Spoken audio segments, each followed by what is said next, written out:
గుంటూరు జిల్లా మంగళగిరిలో నిర్మించిన ఎయిమ్స్ను ప్రధాని మోదీ ఆదివారం రాజ్కోట్ నుంచి వర్చువల్గా జాతికి అంకితం చేయనున్నారు. అలాగే విశాఖలోని పెదవాల్తేరు వద్ద స్టేట్ ఫుడ్ ల్యాబ్ క్యాంపస్, అదేవిధంగా మైక్రోబయాలజీ ఫుడ్ టెస్టింగ్ ల్యాబ్తో పాటు మరో 4 మొబైల్ ఫుడ్ టెస్టింగ్ ల్యాబ్లను ప్రధాని నరేంద్ర మోడీ ప్రారంభిస్తాడు అనేటువంటిది ఇక్కడ చెప్తున్నది. తెలంగాణకు సంబంధించిన ఆంధ్రాకు సంబంధించినటువంటి దాంట్లో నరేంద్ర మోడీ సర్కారు మోసం చేశాడు అనేటువంటి ఒక మాట చెప్పిన తర్వాత ఏంటిది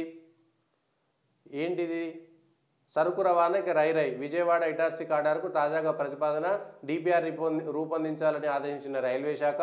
పోర్టులు జాతీయ రహదారులకు అనుసంధానిస్తూ రైల్వే కారిడార్. మరి ఇదే మీడియా ఆంధ్రాకు సంబంధించినటువంటి దాంట్లో తెలుగుదేశం మద్దతుదారులుగా ఉన్నటువంటి మీడియా కానీ, జగన్కు మద్దతుగా ఉన్నటువంటి మీడియా కానీ నరేంద్ర మోడీ ఏదో అమరావతికి సంబంధించినటువంటి అంశాన్ని పెట్టుకొని, ప్రత్యేక హోదా అనేటువంటి అంశాన్ని పెట్టుకొని విషం చిమ్మినటువంటి పత్రికలు. కానీ నరేంద్ర మోడీ ఆంధ్రప్రదేశ్కు చేస్తున్నటువంటి అనేకమైనటువంటి యోగ్యతాకరమైనటువంటి పనులను మాత్రం ప్రజలకు చెప్పడం లేదు అనేటువంటిది స్పష్టంగా కనబడుతున్నది. మైక్రోబయాలజీ మొబైల్ ఫుడ్ టెస్టింగ్ ల్యాబ్ల ప్రారంభం, 233 కోట్లతో 9 క్రిటికల్ కేర్ బ్లాక్లకు శంకుస్థాపన, వర్చువల్గా కార్యక్రమాలను నిర్వహించనున్న ప్రధాని మోదీ. ఎయిమ్స్ అఖిల భారత వైద్య విజ్ఞాన సంస్థ ఎయిమ్స్ను ప్రధాని నరేంద్ర మోడీ ఆదివారం రాజ్కోట్ నుంచి వర్చువల్గా జాతికి అంకితం చేస్తారు.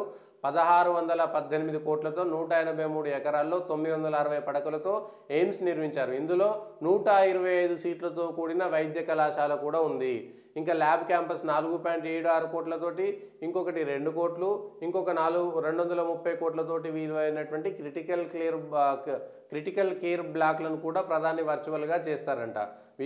రాజమహేంద్రవరం, శ్రీకాకుళం, నెల్లూరు, వైఎస్ఆర్, కర్నూలు, విజయనగరం జిల్లాల్లోని మెడికల్ జిల్లాల్లో 23 కోట్ల చొప్పున, తెనాలి జిల్లాలో 44 కోట్లు, హిందూపూర్ జిల్లాలో 22 కోట్లతో చేపట్టినటువంటి క్రిటికల్ కేర్ బ్లాక్లను కూడా నిర్మించనున్నారు. ఇది దీనికి సంబంధించి పలు రైల్వే ప్రాజెక్టులకు ప్రధాని మోదీ శంకుస్థాపన. వాల్తేరు డివిజన్ పరిధిలో చేపడుతున్నటువంటి పలు అభివృద్ధి పనులకు 26న నరేంద్ర మోడీ వర్చువల్గా చేస్తారు. డిఆర్ఎం సౌరవ్ ప్రసాద్ తెలిపారు. ఆయన మీడియాతో మాట్లాడారు. అదే రోజు ప్రధాని దేశవ్యాప్తంగా 554 రైల్వే స్టేషన్ల ఆధునీకరణ, ఇతర అభివృద్ధి. వాల్తేరు డివిజన్ పరిధిలోని 443 కోట్ల అమృత్ భారత్ పథకం కింద Simhachalam, Kothavalasa, Cheepurupalli, Srikakulam road, Naupada junction, Paralakhemundi, Bobbili junction, Parvathipuram, Araku, Rayagada స్టేషన్లతో పాటు ఒడిశాలోని జైపూర్, కోరాపుట్ స్టేషన్ల ఆధునీకరణ, పలాస, విశాఖ సెక్షన్లో 218 కోట్లలో నిర్మించనున్న 4 ఆర్ఓబీలకు సంబంధించినటువంటి శంకుస్థాపన చేస్తారు. గుణదల రైల్వే స్టేషన్ పునరాభివృద్ధి పనులకు ప్రధాని వర్చువల్గా శంకుస్థాపన చేస్తారని విజయవాడ రైల్వే డిఆర్ఎం నరేంద్ర ఏ పాటిల్ తెలిపారు. గవర్నర్ అబ్దుల్ నజీర్ తదితరులు పాల్గొంటారని తెలిపారు. సరుకు రవాణాకి రై రాష్ట్రం మీదుగా డెడికేటెడ్ కారిడార్ ఇవ్వడం కోసం 44,000 కోట్లతోటి ఈస్ట్ కారిడార్ చేస్తున్నారు. ఆంధ్రప్రదేశ్ ద్వారా దక్షిణ మధ్య భారతదేశాలను అనుసంధానిస్తూ south west dedicated freight corridor నిర్మించాలని రైల్వే శాఖ తాజాగా చెప్పింది. 975 కిలోమీటర్ల మేర ఈ కారిడార్ను నిర్మాణిస్తారట. 2030 నాటికి ఈ కారిడార్ నిర్మాణాన్ని పూర్తి చేయాలని రైల్వే శాఖ చెప్తున్నది. 44,000 కోట్లతోటి ఇక్కడ చేస్తే విజయవాడ నుంచి ఖరగ్పూర్ వరకు 1,000 కిలోమీటర్లు. అంటే ఒక ఆంధ్రప్రదేశ్కి ఎంత వస్తున్నటువంటి చూడండి, 44,000 కోట్లతోటి. ఆల్రెడీ ఎయిమ్స్కి సంబంధించింది 1000 కోట్లు, 1,600 కోట్లు ఉంది. మిగిలిన దాంట్లో 230 కోట్లు. ఆంధ్రాకి ఏమీ ఇవ్వలేదు. ఆంధ్రాకు మొండి చెయ్యి. అమరావతిని నాశనం చేసింది చంద్రబాబు నాయుడు. 5 సంవత్సరాల పాటు అధికారంలో ఉండి పూర్తిస్థాయి నిర్మాణాలను చేపట్టడంలో విఫలమయ్యాడు. హైదరాబాద్లో కట్టిన ఒక బిల్డింగ్ను చూసి ఆయన విజన్ ఉన్నటువంటి నాయకుడు అనేటువంటి భ్రమల నుంచి బయటికి రావాల్సినటువంటి అవసరం ఉన్నది. ఆల్రెడీ ఉన్న దాని మీద 4 ఇటుకలు పెట్టి ఏదో నేను డెవలప్ చేసిన అనేటువంటి ప్రయోగం చేశారు. అది ఆంధ్రప్రదేశ్కి పోతే ఏమీ లేని చోట అభివృద్ధి చేయడంలో చంద్రబాబు నాయుడు విఫలమవుతాడనేటువంటిది గత 5 సంవత్సరాలు 2014 నుంచి 19 వరకు చంద్రబాబు నాయుడు. ఆ తర్వాత తన చంద్రబాబు నాయుడు ఫెయిల్యూర్స్ని నరేంద్ర మోడీ మీద నెట్టడం కోసము ఒక డ్రామాలు వేసి ప్రత్యేక హోదా అని ఇంకేదో అని నల్లంగిలు వేసుకొని, నల్ల బెలూన్లు వేసుకొని ఒక డ్రామాలు చేసేటువంటి పరిస్థితి అప్పుడు ఉన్నటువంటి ప్రభుత్వమే చేసింది. దానికి ప్రభుత్వ ఖర్చు పెట్టి ప్రతి జిల్లాలో కూడా డబ్బులు పెట్టి ధర్నాలు చేసేటువంటి ప్రయత్నం చేశారు. ఇదేమిటి, ఇదెక్కడి పరిస్థితి? దీనికి సంబంధించినటువంటి అంశంలో ఎక్కడ కూడా వీళ్ళు స్పందించలేదు. ఇదే అంశాన్ని ఎవరు రాయరు. ఆంధ్రాకు సంబంధించినటువంటి మీడియా జగన్ మద్దతు, లేదంటే ఆంధ్ర మీడియా టీడీపీకి మద్దతుగా విడిపోయినాయి, కానీ నిజాలు ప్రజలకు తెలియజెప్పడంలో విఫలమైంది అనేటువంటిది స్పష్టంగా అర్థమవుతున్నది. ఆంధ్రప్రదేశ్కు ఈరోజు కేంద్ర ప్రభుత్వం సాయం లేకపోతే గత 10 సంవత్సరాలుగా ప్రభుత్వ ఉద్యోగులకు జీతాలు ఇవ్వలేనటువంటి పరిస్థితి కూడా ఉందనేటువంటిది వాస్తవం. రాజధాని నిర్మించడంలో చంద్రబాబు నాయుడు పాత్ర మేజర్గా ఉంటే జగన్ పాత్ర కూడా అంతే వచ్చింది. ఈ 5 సంవత్సరాల్లో జగన్ కూడా రాజధాని లేనటువంటి రాష్ట్రాన్నే పరిపాలించాడు. ఈ అంశంలో ఆంధ్ర ప్రజలు మారాలి. ఆంధ్ర ప్రజలు మారాల్సినటువంటి అవసరం ఉన్నది. ఎందుకు అమరావతికి కేంద్రంలో నరేంద్ర మోడీ ప్రధానమంత్రిగా ఉండి శంకుస్థాపన చేసిన తర్వాత పూర్తి స్థాయి నిర్మాణాలను ఎందుకు చేయలేదు అనేటువంటి అంశం పైన స్పష్టత ఇవ్వాల్సినటువంటి బాధ్యత చంద్రబాబు నాయుడుకు ఉంది.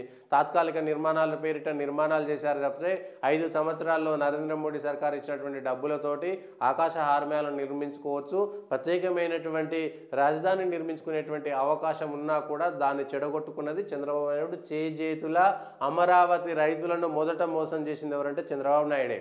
వాళ్ళంతా ఏదో ఆ చంద్రబాబు నాయుడు కులం వాళ్ళు కాబట్టి, అక్కడ ఉండేటువంటి వాళ్ళంతా చంద్రబాబు నాయుడు కులం వాళ్ళు కాబట్టి వాళ్ళు వచ్చి చంద్రబాబు నాయుడు మంచోడే అనుకోవడం అనేటువంటిది మీ భ్రమ. అది మీ తలకాయ తిక్క అనేటువంటిది అర్థమవుతున్నది. చంద్రబాబు నాయుడే మొదట మోసం చేసింది. అయితే కులపోడు కాబట్టి మేమంతా కలిసి పని చేస్తాము, చంద్రబాబు నాయుడు తప్పు చేసిన మంచోడే అనుకుంటామంటే అది మీ ఇంకా అంతకంటే వేరే ఆలోచన లేదు. ప్రజలే ఆలోచించుకోవాలి. కేవలం కులం పేరు మీద జరుగుతున్నటువంటి ఎన్నికలు కులం కోసం చేస్తున్నటువంటిది.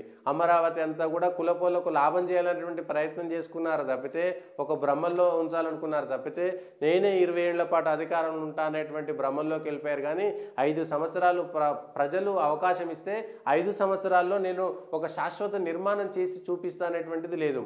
అంతకుముందు చంద్రబాబు నాయుడు ఎంతైతే విజన్ ఉంటుందో, అడ్మినిస్ట్రేషన్, పరిపాలన, మొండి, ఇవన్నీ వట్టివి, వేస్ట్. ఆల్రెడీ ఉన్న దాని మీద ఏదో సోకులు వేసినటువంటి పరిస్థితి తప్ప ఎక్కడ కూడా పూర్తి స్థాయి పరిపాలన చేశాడనే దానికి ఇది. మళ్ళా పైపెచ్చు దీని మీదకించి కేంద్రం మీద నెట్టేసేటువంటి ప్రయత్నం, అటు జగన్ కానీ ఇటు చంద్రబాబు నాయుడు కానీ కేంద్రం మీద నెట్టేసేటువంటి డ్రామాలు చేశారు. కానీ చాలా స్పష్టంగా ఇక్కడ కనబడుతున్నది దీనికి సంబంధించినటువంటి దాంట్లో.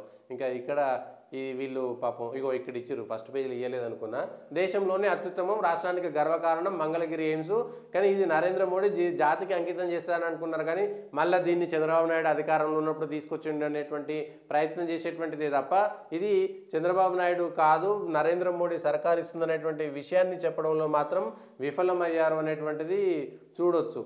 ఇది చంద్రబాబు మాస్టర్ స్ట్రోక్ అంట, అమ్మో అది వేరేలే. కానీ దీనికి సంబంధించి ఎక్కడ కూడా లేదు. ఇది 3వ పేజీ కాదా, ఇది 2వ పేజీ. 3వ పేజీలో వచ్చింది. దేశంలోనే అత్యుత్తమం, నేడు జాతికి అంకితం, 7200 శంకుస్థాపన, 4 ల్యాబులు. దీనికి సంబంధించి అనేకమైనటువంటి 2019 ఎన్నికల ముందే అందుబాటులోకి ఓపీ సేవలు, 2015లోనే నిర్మాణ పనులు ప్రారంభము. ఇది 2015 డిసెంబర్ 19 ఇక్కడ కొండల నడుమ చేసిరు. 2018లోనే ఎయిమ్స్కి అనుబంధంగా ఏర్పాటు చేయనున్న వైద్య కళాశాల 50 మంది విద్యార్థులకు ఇక్కడ చేసిరు. 2019 ఎన్నికల ముందే ఓపీ విభాగం బ్లాక్ను పూర్తి చేసి అవుట్ పేషెంట్ వైద్యశాలను లాంఛనంగా ప్రారంభించారు. ఎయిమ్స్లో 41 మంది అంటే 2019 చేసిరు. దేశంలోకెల్లా అత్యుత్తమ ఎయిమ్స్ మంగళవారం రూపుదిద్దుకున్నది. దీనికి సాటికి రాగల ఎయిమ్స్ మరొకటి ఉండదని అంటున్నారు. ఇదంతా కూడా ఏం చేశారంటే 2019లోనే చంద్రబాబు నాయుడు ఉన్నప్పుడే చేశారు అనేటువంటి ఒక ప్రయత్నం. నేడు జాతికి అంకితం చేయనున్న మరి నరేంద్ర మోడీ ఇచ్చిండు ఇన్ని వేల కోట్ల రూపాయలు ఆంధ్రాకు వస్తున్నాయటువంటి విషయాన్ని మాత్రం చెప్పడంలో మాత్రం విఫలమయ్యారు.